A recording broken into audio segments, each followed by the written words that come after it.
ठीक है, आप ये बताएं, एक मिनट सर, अब झंडे की क्या बात है, पहले तो वो बताइए। झंडे की बताऊंगा मैं सर जी। तो ये बोले झंडा ले लो, झंडा मैं नहीं लेना चाहता। जब मैंने राशन लेना है, मेरे पास पैसे ही नहीं है।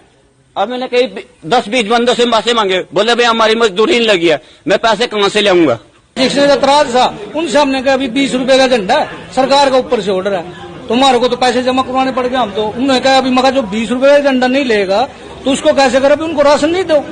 उनको को सरकार के आदेश है साहब। हमारे इंस्पेक्टर साहब है जो ऊपर बैठे हमारे, उन्होंने कहा जी ये झंडा जरूरी है, जो राशन ले रहा है उनके लिए झंडा जरूरी है, 20 रुपए का झंडा। जो नहीं लेगा उसको नहीं मिलेगा राशन। हाँ, उनको कह दो भी आपको राशन नहीं मिला, झंडा ले लो।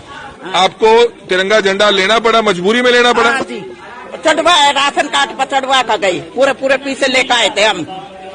125 लेवाई हमारे राशन के, वहाँ पूरे लेकर आए, यू राशन पर लिख रखे 20 रुपये भाई फिर देंगे मिलने पर। 20 रुपए देने पड़ेंगे? हाँ देने पड़ेंगे। अरे इसका 5 किलो आटा 5 किलो राशन काट लिया, जो मेरा झंडा दिया ही 5 किलो राशन काट दिया। अच्छा, आपके पास 20 रुपए नहीं थे झंडे देने के? हाँ, पैसे नहीं थे मेरे पास, ये झंडा दे दिया, अभी 5 किलो राशन काट दिया इसने। मैं गवर्नमेंट को ये कह रही हूँ, जैसे झंडे के लिए अब घर घर में ऐलान कर रहे हैं, रोजगार के लिए आप ऐलान करें ना, कोई भी बेरोजगार रहेगा ही नहीं, किसी के घर में दिक्कत आएगी नहीं।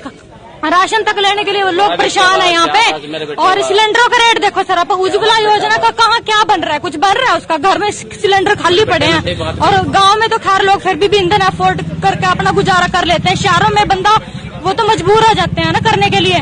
तो मैं तो ये कहना चाहती हूँ कि जो बढ़ती हुई महंगाई है ना, इसकी साइड गवर्नमेंट ध्यान दे।